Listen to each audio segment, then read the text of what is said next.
Alright guys, so today I had to do this video because I've talked about it a couple times in the past two videos that I've done. And this is about people writing on fucking games, or depreciating the value of old games that can never be reproduced again as physical copies. Now we all know that when it comes to old Nintendo games, they come re-released digitally, or they come on the SD cards for like DS's and things like that. But for the old cartridges from the 80s, the 90s, and even going back to Atari games, even if you want to talk about that, writing on carts and putting stickers on labels is some of the stupidest shit that any store or any person can fucking do. And it drives me crazy to see it, especially when we're talking about in a retail space. Now, granted, if I was I wasn't a stupid kid growing up when it came to writing on my fucking games, because I have a ton of games from my childhood still in that library behind me that I never had the inkling to write on the fucking box or on the fucking cart. And it drives me nuts when I see that people took literally no care of the game that they had, or went as far as to think, I think I need to write my name on here so someone may not steal it, or somehow if I take this game, like, what are you thinking? You're taking this game to school and you're gonna drop it out of your fucking backpack and someone's gonna find it on the street and be like, oh, this belongs to the fucking Smith family, I better go run it down to their house right away. No, that's not how shit works. Now, when it comes to retail stores, I know that there had to be, back in the day when we're talking about Blockbuster Video and Hollywood Video, there had to be some sort of security on the game, am I right? So, if someone were to steal it, for some reason they would think putting a sticker that would leave some shiny residue or rip the fucking label off if you attempted to peel it off was a good idea. Now, I bet Hollywood Video and Blockbuster Video didn't think that they were going to be shut down 20 years later after they put the stickers on these games, but still, there had to be some point where you're like, maybe that's like if you put a sticker on a VHS tape where the fucking tape was, the actual physical tape, and you put a sticker on there, so if someone were to try to open it up and fix it, if the tape got fucked up, it would like destroy the tape completely. Doesn't make any sense. So this is what I'm talking about right here. You see this? This is my copy of Predator 2 on the Sega Genesis. I can't get this fucking sticker off. I've tried. I've tried every way imaginable to get this fucking sticker off to come out without ripping off the fucking label. But because old Sega Genesis games, their labels were not very good. They're basically paper stickers. It will take off this entire front of this label if I wanted to remove it. So I'm fucked there. Here's another example. Hollywood Video. Security seal stickers all over the sides here. Now granted, they're not touching the actual label, but then they went and scotch taped over the fucking label to have a security code all over it. So it kind of defeats the purpose of not putting the security stickers on it. It drives me nuts. And this ties into this. When you're a retail store, such as a record store or whatever, and you're selling games that have labels ripped off, and you're selling games that have stickers on the front or writing on the front, that takes the value down of the game. Don't go on eBay or on price charting or on Amazon and just think, this is the highest listing value or this is the highest selling value, that means that's what this game sells for. This should be taken into account. This does not mean that Mortal Kombat 2 on Sega Genesis, because you have a copy with stickers and shit on it, is the same price as a clean copy that was never fucked with. It matters.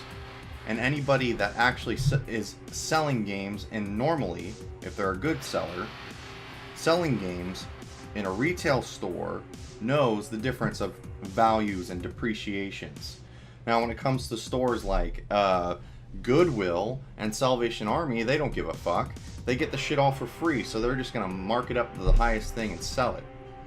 Now, when it comes to reselling stores such as record stores or stores that sell games, sell multiple pieces of media, but it's a giant media store, a record store, games, movies, music, you should know the product that you're selling. Don't try to screw over the consumer and have them buy a game or try to sell a game as the same price you saw online, even though the fucking cart is fucked. Here's what really pisses me off. Now, I bought this game because I didn't have it. Luckily, it was only fucking like $2, so I picked it up. But how does this happen here? This is probably the worst I've ever seen on a cart before.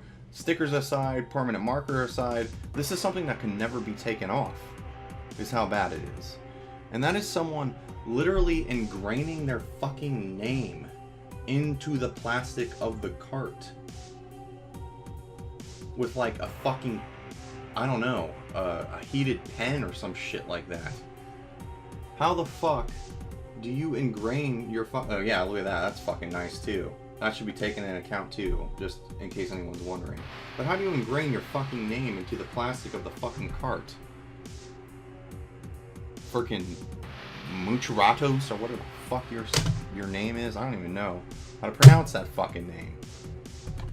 This is acceptable. There's a sticker on the back of this cart. Nowhere touching the label back here, and nowhere touching the label on the front. This is acceptable. This is the only acceptable thing that I think any store or anybody should be doing. When it comes to shit like this, which I've ranted about in another video already, this is completely unacceptable to me. If you're selling games like this in a retail store, these games should be a fucking $1. Unless, of course, it's fucking what? Little Samson? But games that are common, that have fucking writing everywhere, that was not even, the effort wasn't even made by the actual store to take shit off of it, should be selling these games no more than a fucking $1. Let's be honest here. I mean, look at that. There's fucking marker everywhere all over this cart. Stupid fucking Daryl, stupid fucking Turner, stupid fucking 14, whatever the fuck that even means. And then this is another crime altogether. What the fuck? Why the fuck is there writing on this label? You look all around this game, and there's no fucking writing anywhere else. The manual, no fucking writing on the manual, on either side.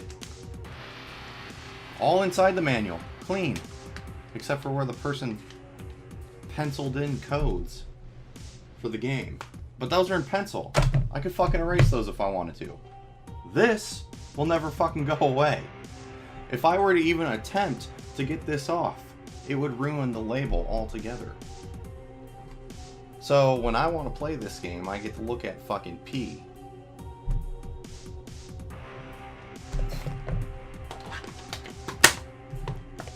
I know this is just a giant whiny baby bitch fest of a video, but it's something that drives me insane, and I just want to put the message out there to anybody who is thinking about getting into selling their games, or is selling their games, or is a retail store, or is a flea market vendor. These kind of things should be taken into consideration. Do not be charging the customer full fucking price of what retail value of games are if they look like this. This should be a fucking $1.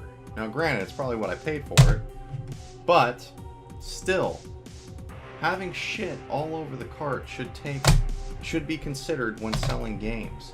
And sadly, most of the time, it's not. Most of the time, you see these games marked up for eBay prices, or they're marked up at full retail. And the thing that's also funny about this is you can never tell. It's always a gamble. It's a 50-50 gamble on the buyer's part if the game's even gonna fucking work, because most of the stores that sell around here, at least for me, don't have a console for you to test it out on. If I were to even ask someone that question, they'd probably look at me like I was a fucking retard.